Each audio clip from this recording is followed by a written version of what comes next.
Merci d'être avec nous sur le plateau du Morning, dernière émission de l'année. On poursuit cette rétrospective 2015 en Israël. L'année a été marquée évidemment par l'intifada qui a refait surface dans la vie des Israéliens. Mais 2015, c'est aussi l'année où Binyamin Netanyahou a été réélu pour la 3e fois. Récit, Maxime Pérez. En Israël, l'année 2015 s'achève comme elle avait débuté, par des tensions à la frontière nord du pays. L'élimination en Syrie de Samir Kountar, attribuée à l'aviation de Tsahal, a ravivé les tensions avec le Hezbollah et la crainte d'une 3e guerre du Liban. Mais aux menaces de riposte de son chef Hassan Nasrallah, les responsables israéliens répondent avec agressivité. L'armée achemine des renforts et se prépare à toute éventualité. Autre temps fort du début de l'année, le discours de Benjamin Netanyahou devant les représentants du Congrès à Washington le 3 mars. Sa dernière carte pour tenter de faire capoter un accord sur le nucléaire iranien avec les grandes puissances. Mes amis, pendant plus d'1 an, on nous a dit qu'un non-accord était préférable à un mauvais accord. C'est un mauvais accord. Le monde se portera mieux sans lui. Son allocution accroît le malaise avec l'administration de Barack Obama et lui vaut également des critiques sur la scène intérieure en Israël. Cela ne l'empêche pas de triompher lors des élections législatives du 17 mars. Bibi décroche un 4e mandat comme Premier ministre. Le scrutin voit aussi la liste arabe unifiée se hisser comme 3e force politique du pays, avec 13 sièges à la Knesset. Fin avril et début mai, l'agression d'un jeune Éthiopien par un policier déclenche un mouvement de colère de la communauté Falacha, qui se dit victime d'un racisme d'État. Ceux qui sont faibles sur la terre d'Israël n'ont pas de raison d'être. Nous sommes en 2015 et nous souffrons du racisme. Un racisme latent et ça doit s'arrêter. Des manifestations éclatent dans tout le pays, parfois violentes, jusqu'au cœur de Tel Aviv, dont le centre-ville se transforme le temps d'un soir en un véritable champ de bataille. Benjamin Netanyahou tente de calmer le jeu en accueillant Sam Spakada, quelques jours après son agression. Fin juillet, c'est la communauté homosexuelle qui se mobilise pour dénoncer l'attaque au couteau menée quelques jours plus tôt contre la Gay Pride à Jérusalem.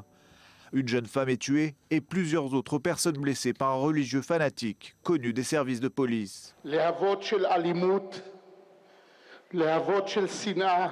Les flammes de la haine et de la violence se sont propagées dans notre pays. Les flammes de croyances fausses et déformées. Ces flammes ont provoqué une effusion de sang au nom de la Torah, au nom de la moralité, au nom de l'amour pour la terre d'Israël.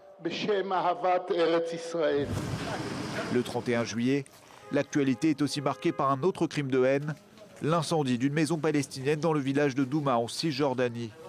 L'attaque, attribuée à des jeunes juifs radicaux, fait 3 morts, dont un bébé de 18 mois. Vague d'indignation dans le monde et en Israël où la classe politique de gauche à droite condamne l'attentat sans ambiguïté. Parallèlement, les tensions grimpent sur le mont du Temple où se trouve la mosquée Al-Aqsa. La visite de fidèles juifs parfois militants provoque des affrontements avec des jeunes lanceurs de pierres. La police intervient à plusieurs reprises et Israël est pointé du doigt par les Palestiniens et les pays arabes de la région. L'État hébreu réaffirme son engagement aux règles du statu quo et la situation finit par se calmer. Mais début octobre, c'est l'explosion. 2 jeunes Palestiniens lancent l'intifada des couteaux en s'organisant sur les réseaux sociaux. Leurs attaques ciblent des juifs autour de la vieille ville de Jérusalem. Mais les tensions se répandent aussi à toute la Cisjordanie et aux quartiers arabes. Si bien que la police israélienne décide de boucler les entrées est de Jérusalem.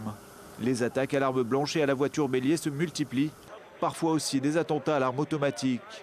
En 3 mois, ces violences ont coûté la vie à 25 Israéliens et ont fait des centaines de blessés. L'année 2015 s'achève avec le procès d'Ehud Olmert. En appel, l'ancien Premier ministre voit sa peine réduite de 7 ans à 18 mois de prison pour des affaires de corruption. Après l'ancien président Katsav, c'est une autre figure politique majeure qui se retrouve incarcérée. De prison, l'ultra-orthodoxe Aryeh Deri en est sorti en 2002. Il vient d'être nommé ministre de l'Intérieur dans le gouvernement Netanyahou. Et on vient de le voir, 2015 n'a pas été marqué par une guerre, mais bien par une violence quotidienne qui menace l'ensemble du pays.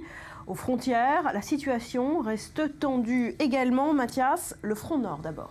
Oui, un front nord, un terrain explosif. Le terrain n'a jamais été aussi explosif depuis le cessez-le-feu, cette résolution 1701 qui marquait la fin de la deuxième guerre du Liban, ce conflit entre Israël et le Hezbollah. Et surtout, la démilitarisation de cette région, ces armes entassées le long de cette frontière avec Israël et qui auraient poussé, selon les médias occidentaux, Israël à frapper plusieurs fois au cours des dernières années et surtout cette année 2015, à 2 reprises, 2 éliminations imputées à Israël. Djihad Mournier, le fils d'Iman Mournier, l'ancien chef des opérations militaires du Hezbollah, et Samir Kuntar, tout récemment. Reste à savoir si nous n'avons jamais été aussi près d'une 3e guerre du Liban. C'est la question. Voilà pour le front nord, à Jérusalem, en Cisjordanie, mais réellement c'est bien tout le pays qui reste menacé par cette intifada des couteaux qui se poursuit, qui va se poursuivre en 2016. Oui, on parlait d'Israël, de Jérusalem, de Cisjordanie, mais effectivement toutes les villes sont concernées, dans le Pétar Tikva jusqu'à Ashdod, une intifada pas comme les autres, presque imprévisible, on l'a répété sur cette antenne, très difficile à contenir pour les services de sécurité. Et puis pour la première fois, ces blocs de béton à Jérusalem qui démarquent, certains parlent de divise Jérusalem des quartiers palestiniens du reste de la ville, et ces soldats, pour la première fois, des soldats de l'armée israélienne depuis la deuxième intifada que l'on retrouve dans les rues de Jérusalem. La plupart des attentats ont été réalisés à l'arme blanche, c'est pour ça que l'on appelle cette intifada l'intifada des couteaux, d'éléments isolés. Reste à la question également du Hamas. Pour l'instant, pas de groupe armé sont rentrés, aucun groupe armé n'est rentré dans la danse, notamment on pense au Tanzim. Mahmoud Abbas les contient pour l'instant. Ouais. Alors justement, concernant le Hamas et le front sud, pour finir, un Hamas particulièrement calme cette année dans la bande de Gaza, trop calme peut-être. C'est le calme avant la tempête, parce que des éléments les plus radicaux du Hamas se tournent assez dangereusement vers l'État islamique, en tout cas vers les djihadistes qui se lient à l'État islamique, tout simplement parce qu'ils estiment que leur patron, le chef des opérations militaires, Mohamed Def, n'est pas assez combatif contre Israël. Dans le même temps, le Hamas et surtout les anciens expulsés de l'accord Shalit, aujourd'hui ont fondé ce que l'on appelle l'unité Cisjordanie, surtout pour enflammer de l'autre côté du territoire, pour enflammer cette région de Cisjordanie. Pour l'instant, pas de réussite. Voilà pour l'aspect sécuritaire de ce bilan 2015. Merci Mathias Côté.